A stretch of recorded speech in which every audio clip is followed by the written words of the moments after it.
Que a graça e a paz do nosso Deus nessa manhã encontre morada na tua vida e no teu coração. Agradecido nós nos encontramos nessa manhã pela noite e pelo privilégio que temos de podermos contemplar o brilho de mais um dia. Eu peço a Deus nessa manhã que visite o teu lar, visite a tua vida e nesse encontro que temos a cada manhã, Ele derrame bênção sem medida sobre cada um de nós. E que esse dia seja um dia de muitas conquistas, de muitas vitórias. Quero deixar com você nessa manhã uma parte da palavra de Deus do livro de Salmo, capítulo 105, verso 1, onde o salmista Davi diz o seguinte: rendei graças ao Senhor, invocai o seu nome, fazei conhecidos entre os povos os seus feitos. Salmo 105, o verso 1.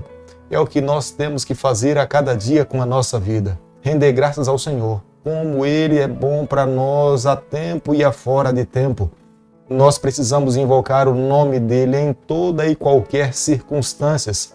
E nós precisamos testemunhar a respeito dos feitos que Ele tem feito para com a nossa vida. A cada manhã, nesse canal, você é meu convidado especial para estudarmos juntos um capítulo da Palavra de Deus. Não posso negar a você como tenho sido abençoado pelo estudo da Palavra do Senhor. Um capítulo da Bíblia a cada dia. E nessa manhã é um capítulo belíssimo do livro de 2 Samuel, capítulo 12. Inicialmente agora convido você a ter nas mãos o versículo 1. O Senhor enviou Natã a Davi. Chegando Natã a Davi, disse-lhe: havia numa cidade 2 homens, um rico e outro pobre. É impressionante porque quando nós olhamos para a vida de Davi, nós o vemos um homem segundo o coração de Deus. E já por inúmeras vezes já vi pessoas falarem como que Deus pode ter Davi um homem segundo o seu coração, sendo que Davi se envolveu com uma mulher de uma forma tão escandalosa como se deu com Betseba. Mas eu preciso nessa manhã lembrar você de um fato. O olhar de Deus para com o ser humano não é da mesma forma como nós olhamos para os nossos semelhantes. Quando nós olhamos para um ser humano, muitas vezes na nossa memória vem aquele momento de fraqueza, aquele momento que o ser humano se envolveu com um pecado. Mas eu preciso lembrar você que os olhos de Deus não é dessa forma. Deus não olha para um ser humano como nós olhamos. Deus olha para um ser humano, para a sua trajetória. E quando nós olhamos para a trajetória de Davi, nós encontramos muito mais qualidades. Nós vemos um Davi generoso, nós vemos um Davi amável, nós vemos um Davi que temia Deus, nós vemos um Davi que buscava ao Senhor, se deleitava em estar nos átrios do Senhor. Mas em um momento de fraqueza, de lapso espiritual, de ociosidade, Davi acaba caindo no mais profundo lamaçal do pecado ao se envolver com Betseba. Mas ao Davi confessar o seu pecado, Deus o tem como um homem segundo o seu coração. Natã era o profeta nesse período. Natã foi enviado por Deus para conversar com Davi. Posso imaginar que missão difícil que Natã tinha sobre os seus ombros de ir conversar com o rei e apresentar para o rei que ele estava em falta para com o seu Deus. Mas nós precisamos aprender com Natã nessa manhã. Quando tivermos a responsabilidade de termos de advertir alguém, nós precisamos estar seguros das palavras que nós iremos proferir a essa pessoa, tendo a certeza que essas palavras provêm do Senhor. Embora Natã soubesse que Davi era rei de Israel, mas Natã sabia que nesse momento ele era o pastor de Davi. Davi precisava ser advertido. Davi precisava ser ajudado a crescer e voltar a ser o rei, segundo o coração de Deus. Davi jamais conseguiria alcançar a salvação se permanecesse da mesma forma. Por isso que Natã, revestido da palavra de Deus, Natã vai à casa de Davi com o objetivo de ajudá-lo a crescer espiritualmente. Como nós podemos ver no versículo 7, 1 ano já tinha se passado. Se nesse período Davi tivesse se reconciliado com Deus, se Davi tivesse confessado o seu pecado a Deus, se Davi tivesse buscado viver uma vida diferente, tudo estaria solucionado. Mas o fato é que 1 ano se passou, Davi não se reconciliou Havia uma necessidade de que Deus enviasse alguém para mostrar a Davi o mal que ele tinha causado, para que provocasse no coração de Davi um verdadeiro arrependimento e para que no futuro ele não voltasse a praticar as mesmas obras. As palavras de Natã na casa de Davi estão cheias de sabedoria. Natã não acusa Davi. Natã não chega jogando o pecado na cara de Davi. Natã lhe conta uma parábola que leva o rei Davi a se indignar. Ele fala de dois homens, um rico e um outro pobre. O rico, ao receber um visitante, foi na casa do pobre e pegou a única e exclusiva ovelha que ele tinha e trouxe para sua casa, matou e cevou e deu para o seu convidado, sendo que ele era muito rico e tinha muitas ovelhas. Ao Davi ouvir essa parábola, Davi se indignou muito e sentenciou que aquele homem rico deveria morrer e deveria restituir 4 vezes mais o que ele tinha roubado daquele homem pobre. E Natã se aproveita daquela indignação, se volta para o rei Davi e fala: esse homem é você. Natã utiliza essa linguagem para dizer a Davi que Deus tirou das mãos de Saul o trono da nação de Israel e colocou nas mãos de Davi. Como que ele poderia ter menosprezado essa bênção de Deus sobre a sua vida?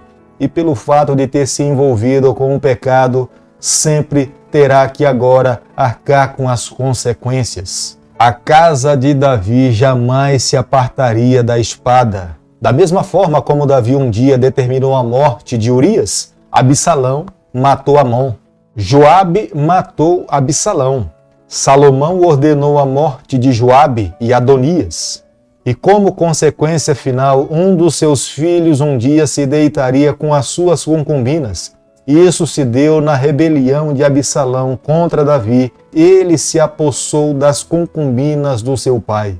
Segundo Samuel, capítulo 12, o verso 13, a Bíblia diz o seguinte: Então disse Davi a Natã: Pequei contra o Senhor. Disse Natã a Davi: Também o Senhor te perdoou o teu pecado. Não morrerás. Querido amigo, nessa manhã dá para nós entendermos como Deus considera um homem segundo o seu coração. Dá para nós vermos a tamanha diferença entre o rei Davi e o rei Saul. Por diversas vezes Deus enviou Samuel para conversar com Saul, mas Saul não tinha humildade em reconhecer os seus pecados. Mas quando Deus envia o profeta Natã para conversar com Davi, Davi confessa o seu pecado falando: eu pequei.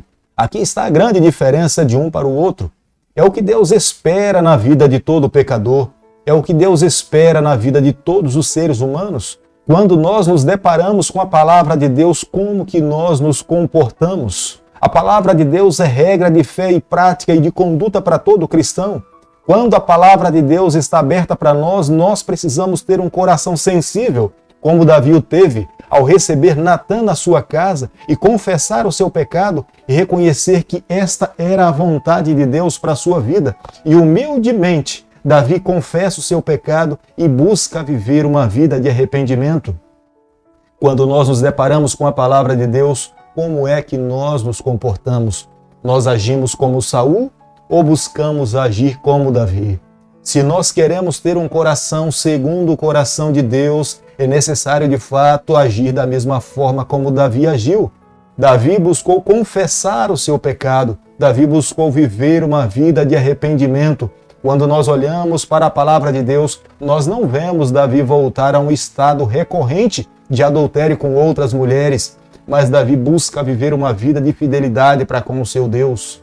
Nós não podemos nos esquecer, nós jamais deveríamos nos envolver com o pecado. Mas se todavia nos envolvermos com o pecado, como é que nós nos comportamos depois de termos nos envolvido com o pecado? Nos deleitamos no pecado ou sentimos a dor de termos magoado o coração de Deus, as leis do Senhor, nos arrependemos e buscamos viver uma nova vida ou permanecemos no pecado? Se nós tomarmos a atitude de vivermos uma vida de confissão, de arrependimento, a bênção de Deus vai continuar sobre a nossa vida. Só perderemos a bênção de Deus se nós permanecermos no pecado. Foi nesse período de dor, tristeza, confissão, arrependimento, sendo visitado pelo pastor Natã, é que Davi escreve o Salmo 51. expressando para Deus a dor do seu coração, o verdadeiro arrependimento, o verdadeiro desejo do seu coração de agradar ao Senhor, o verdadeiro desejo de viver uma vida fiel a Deus. Nós não podemos nos esquecer, a graça de Cristo é abundante para alcançar todo e qualquer pecador, mas a decisão de vivermos ao lado de Cristo ou permanecermos no pecado cabe a cada um de nós. O pecado para aqueles que estão ligados a Cristo nunca será uma experiência agradável, sempre será um momento de acidente na vida, sempre será um momento triste. Ao olharmos para a história do rei Davi, nós vemos, como consequência do seu envolvimento com Betseba, Deus fala através de Natã dizendo que o filho dessa relação morreria. E de fato aconteceu.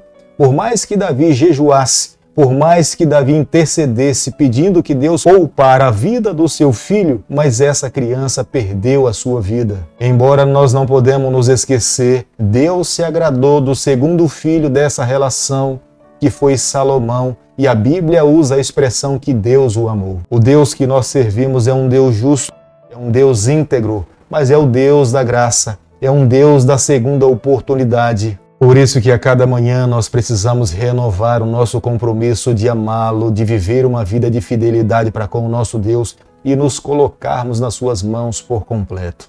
Depois de Davi ter se envolvido nessas práticas, Deus lhe concede ainda vitórias.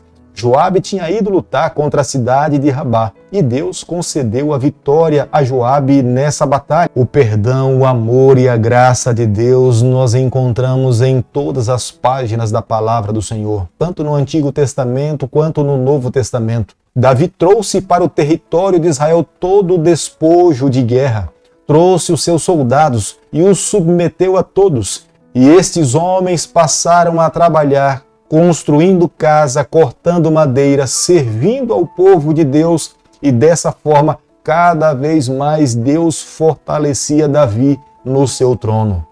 Querido amigo, nessa manhã, ao concluirmos o capítulo 12 do livro de 2 Samuel, nós precisamos chegar a algumas conclusões. A primeira delas, veja como a palavra de Deus é íntegra para conosco.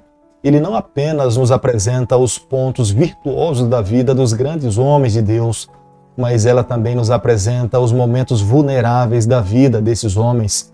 A palavra de Deus nos ensina que nós também podemos ser homens e mulheres de Deus. Se por algum momento na nossa trajetória nós cairmos e falharmos, a decisão está em nossas mãos. Como é que nós iremos proceder depois que nós caímos? Iremos permanecer prostrados ou iremos nos levantar no Senhor, confessar, nos arrependermos e vivermos uma nova vida ao lado de Jesus Cristo? Olhando para o rei Davi, nós precisamos entender que essa deve ser a postura de todo verdadeiro cristão candidato para viver com o Senhor na Nova Jerusalém. Jamais nós devemos nos esquecer, aqueles que um dia irão alcançar a vida eterna precisam ter plena consciência. Nunca será através das nossas próprias obras, pela nossa capacidade, pela nossa condição, nós iremos vencer pela graça, pelo poder de Cristo alcançado na cruz do Calvário. Todos nós somos imerecedores da graça salvadora de Cristo, da salvação que o Senhor um dia conquistou na cruz do Calvário.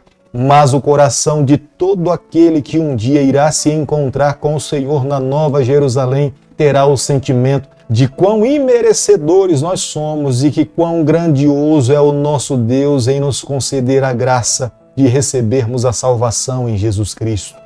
Deixe sempre a palavra de Deus conduzir a sua vida. Quando você vê uma verdade na palavra de Deus, busque viver essa verdade. Se essa verdade falar ao seu coração, entenda, é Deus falando com você. Busque confessar o teu pecado, busque viver uma vida de arrependimento, busque pedir perdão a Deus e tenha certeza, como Deus um dia se agradou de Davi, Deus também irá se agradar da nossa vida nos dias em que nós estamos vivendo. Por isso que nesse momento, o que nós temos que fazer é pedir a bênção de Deus sobre a nossa vida nesse instante.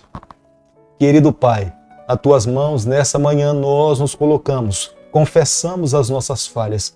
Por favor, Senhor, nos ajude a cada dia a vivermos os teus ideais. Nos toma nas tuas mãos, nos abençoa, nos guarde. Nós oramos em nome de Jesus. Que o Senhor te abençoe e te guarde. que Ele faça resplandecer o seu rosto sobre você, que Ele tenha misericórdia de você, que sobre você nessa manhã Ele levante o seu rosto e conceda a sua paz em nome de Jesus. Amém.